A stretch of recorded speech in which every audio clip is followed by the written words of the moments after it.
Isa na naman pong matinding banggaan ang naganap sa pagitan ng dalawang malalaking pangalan dito sa mundo ng investment.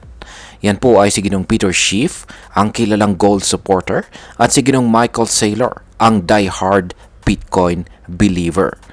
Kaya sa video na ito ay pag-uusapan natin ang kontrobersyal na komento ni Ginong Saylor na "Sell a kidney if you must, but keep the Bitcoin." Yan, ang tindi po ng sinabi rito ng Ginong Saylor. Sell a kidney if you must, but keep the Bitcoin.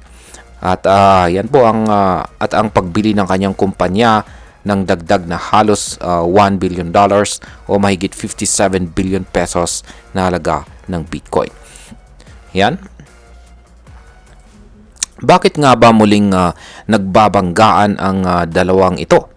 Ano po ang epekto ng ganitong bangayan sa mga investors or traders na tulad natin? Kaya yan, totoo ba talagang kailangan mo nang ibenta ang iyong kidney para lang makabili ng Bitcoin?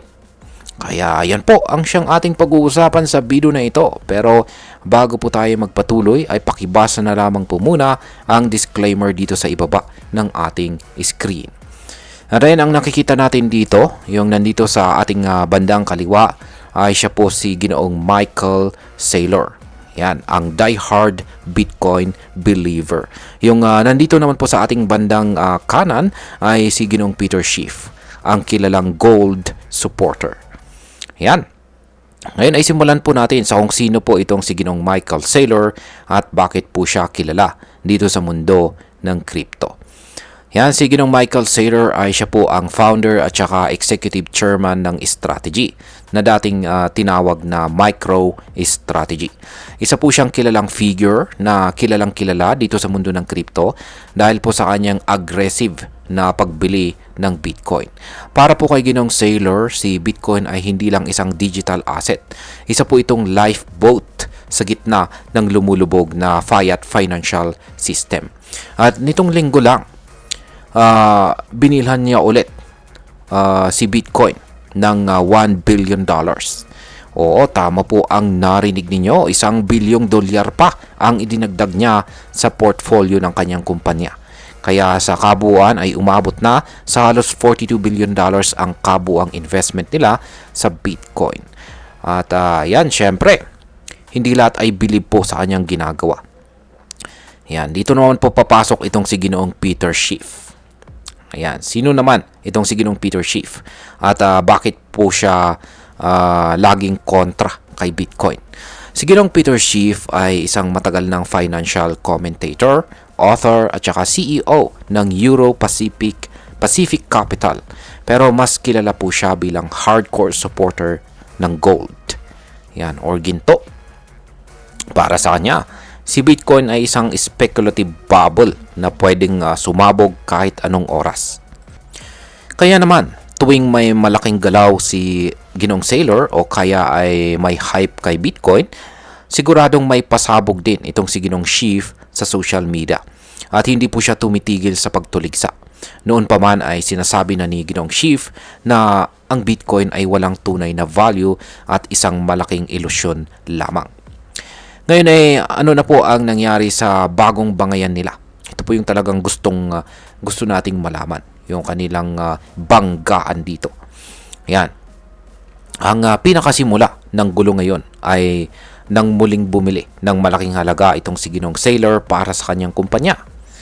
Siyempre, hindi ito pinalampas ni Ginoong Schiff kung saan ay nag-tweet po siya dito at sinabi niyang as long as Bitcoin is rising at si MicroStrategy ay mataas ang trade value, kayang bumili ni Saylor. Pero kapag bumagsak si Bitcoin at bumaba ang presyo ng shares ng MicroStrategy, mapipilitan silang magbenta dahil sa pressure ng creditors. Kaya yan po yung tweet, yan yung linalaman ng tweet ni Ginoong Peter Schiff. Pero ang mas controversial na parte ay yung dating tweet ni Ginong Saylor noong February kung saan ay sinabi niya na sell a kidney if you must, but keep the Bitcoin. Kaya yan ang tindi talaga ng tweet rito ni Ginoong Sailor. Ayan po. Sell a kidney if you must, but keep the Bitcoin. Ayan.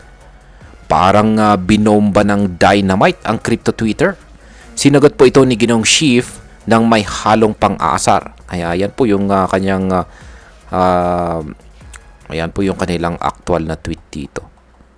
Ayan, ang sabi naman po ni Ginoong Peter Schiff dito ay ayan, una ay sinabi mong i-max out mo ang credit cards at i-mortgage ang bahay para makabili ng Bitcoin. Ngayon, organs na. Wala ka bang konsensya? Kaya ayan po, translate ko na yung kanyang sinabi rito.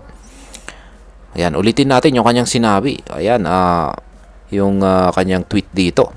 Una, sinabi mong i-max out mo ang credit cards. Yan, ibig sabihin nito ay ubusin mo yung laman ng credit cards mo. At i-mortgage mo ang iyong bahay para makabili ng Bitcoin. Ngayon, organs na. Wala ka bang konsensya?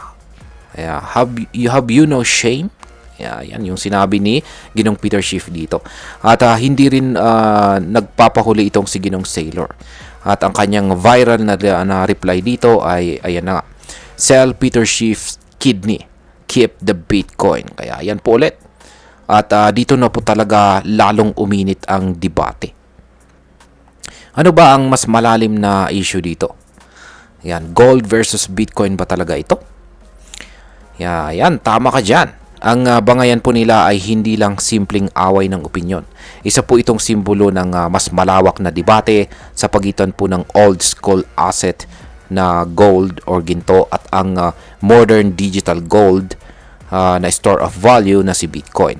Para kay Schiff, ang gold ay matibay, may real world use at saka may history ng value preservation. Pero para po kay Ginong Sailor, si Bitcoin ang sagot sa problema ng inflation, government manipulation at saka centralized control. Kaya habang si Ginong Schiff ay kumakapit sa nakasanayan, si Ginong Sailor naman ay naniniwala sa bagong ekonomiya na decentralized at saka borderless. Totoo bang dapat tayong magbenta ng kidney para magkaroon ng Bitcoin? Yan. Ibibenta mo ba ang iyong kidney para makabili ka ng Bitcoin?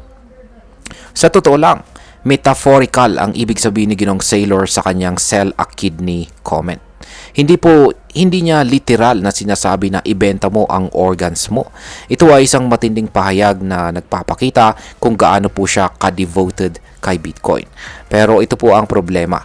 Hindi lahat ay naiintindihan ang sarcasm or hyperbole.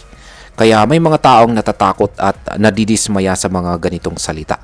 Lalo na't maraming Pinoy ang hirap na hirap sa buhay at baka ma-misinterpret ito bilang financial advice. At ngayon ay pag-usapan na po natin ang posibleng epekto nito para sa atin bilang mga Pinoy crypto enthusiast. Ayan mga ka-crypto, ang mainit na bangayang ito ay nagbibigay ng dalawang importanteng bagay. Una ay ang awareness. Mas maraming tao ngayon ang nakakapansin sa malaking galaw sa crypto at sa mga personalidad na nakakaapekto sa market sentiments. Pangalawa ay ang paalala. Oo, exciting po si Bitcoin at oo, maraming yumaman dito. Pero hindi ito dahilan para mawalan tayo ng tamang pag-iisip. Ang pag-invest po sa crypto ay hindi dapat emosyonal o sunod-sunod or sumusunod sa hype. Kung ikaw ay isang Pinoy crypto trader, hindi mo kailangang ibenta ang iyong kidney, bahay o kaluluwa para lang makapasok or makabili ng Bitcoin. Dapat ay meron ka pong plano, may risk management ka at meron kang tamang edukasyon. Bilang panghuli, ang masasabi ko naman tungkol dito ay para sa akin, si Ginong Sailor ay may matinding vision at walang duda sa commitment po niya kay Bitcoin. Pero sa kabilang banda, kailangan din nating pakinggan itong si Ginong Schiff. Kasi kahit gaano natin gusto ang crypto, hindi ito immune sa volatility at saka sa risk. Hindi mo kailangang pumili sa kanila.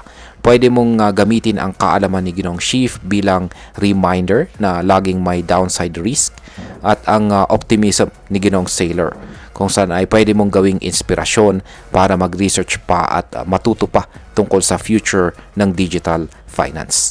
At sa huli, nasa atin pa rin ang responsibilidad. Hindi po tayo dapat magpadala sa hype lalo na kung ang nakataya ay ang ating kinabukasan. At ayan, hanggang dito na lamang po tayo sa video na ito mga ka-crypto. Marami pong salamat sa panonood. Ingat po tayo lagi at God bless po sa ating lahat.